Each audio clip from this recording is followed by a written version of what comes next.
Clay, if you look at Clay's record, he has a bunch of submissions, but he don't have a lot of submissions in the UFC. So it was kind of weird to be a jiu-jitsu black belt, but you get submitted by Clay Guida, who's a wrestler.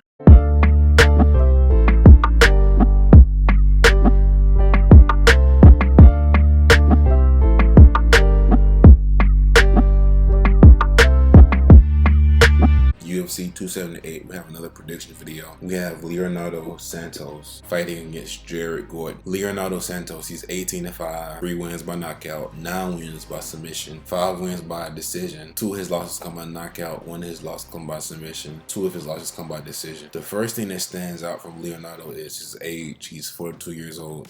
Another thing is 9 of his wins come by submission, so that's where he's the most dangerous. And it's weird because his last fight, he was looking good on the feet against Clay Guida, but he dropped the ball, but he got taken down, got submitted by Clay Guida. Clay, if you look at Clay's record, he has a bunch of submissions, but he don't have a lot of submissions in the UFC. So it was kind of weird to be a jiu-jitsu black belt, but you get submitted by Clay Guida, who's a wrestler. So he dropped the ball in that one. He was winning the first round. He got finished in the second against Clay. His fight before that, he was winning this fight too. It looked like Leonardo was losing the first round. It was back and forth, but it looked like Grant was winning. It was like Grant was able to control him against the cage and maintain a dominant position. So basically, Grant was able to finish him with 1 second left to go in the fight that he was winning. Majority of the fight, Grant was controlling him against the cage, and he also was outstriking him too, especially in the second round. Grant also dominated him in the third round too, so he was able to take him down in the third round and control him on the ground. So Grant was able to dominate him from start to end and get the finish. His fight before that was against Roman Bogatov. I have no idea who this guy is. I never heard of him, but he only had 1 fight in the UFC. I'm not gonna lie, when Leonardo fought against Stevie Ray, he embarrassed Stevie Ray. He landed 75% of his significant strikes, but he was able to land the right hand to send Stevie Ray to the shadow round. It's funny because Leonardo is known for 1 fight that happened 100 years ago, and that fight was against Kevin Lee. He TKO'd Kevin Lee in the first round in 2015, and that's kind of what he's known for. If you type in Leonardo Santos on YouTube or on Google, type in Leonardo highlights, the 1 fight against Kevin Lee will come up, but that was a long time ago. And also, if you go look at his record, a lot of people he beat are not even in the UFC no more.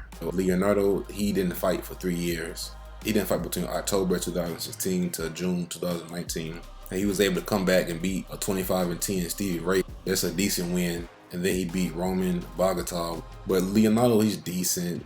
He's long. He's good at fighting on the outside. And we know his bread and butter is on the ground, so he's dangerous on the ground. I don't know if he can hang with some of these guys in the UFC, if I'm gonna just be honest. His opponent is Derrick Gordon. Derrick, 18-5, 6 wins by knockouts, 2 wins by submission, 10 wins by decision. And that's what it is with Derrick. He fights a lot of times in the UFC to win a decision, but he's boring to watch. That's probably why a lot of people don't know who Derrick Gordon is, and he's been in the UFC since 2017. But he has 4 losses by knockout and 1 loss by submission. His last loss came against, God dang, they both lost to Grant Dawson. His last loss came to Grant Dawson. He actually won the first round. He was able to outstrike Grant in the first round and stuff multiple takedowns. Even though he got taken down 1 time to control a little bit, but it looked like he was winning that first round. The second round, he got taken down 3 times. So he clearly lost the second round. The third round, he got taken down 3 times, and eventually he got submitted by a rear naked choke. So Grant Dawson was able to finish Derrick and Leonardo in the third round. His fight before that was against Joe Soletti. He was able to win a striking match against Joe despite being taken down 4 times. Before that, he beat Danny Chavez, and Danny Chavez,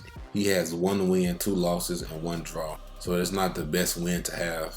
He did outstrike Danny severely. He was able to land 82 significant strikes compared to Danny's 39 and get multiple takedowns. 1 in the second, 1 in the third. I'm not gonna lie, I'm not the most excited about this fight. This might be a great fight, but I'm not the most pumped up for it. Derrick Gordon, his style in the UFC is just to lay and pray and win a boring decision. He has decent wins, but he don't have a win against an elite fighter in the UFC lightweight division. But when he fight the elite guys like the Diego Ferreiras, the Hakeem Silvas, Charles Oliveira's, the Grant Dawsons, whenever he fight anybody who's top notch, he loses. If I had to pick somebody to win, it'd probably be Leonardo Santos. Because if you look at Leonardo's record, he typically doesn't get laid and preyed on. He might get submitted or knocked out, but he doesn't get held down. But I don't think he has enough knockout power to knock out Derrick Gordon. So in this fight, I'm picking Leonardo to win a decision.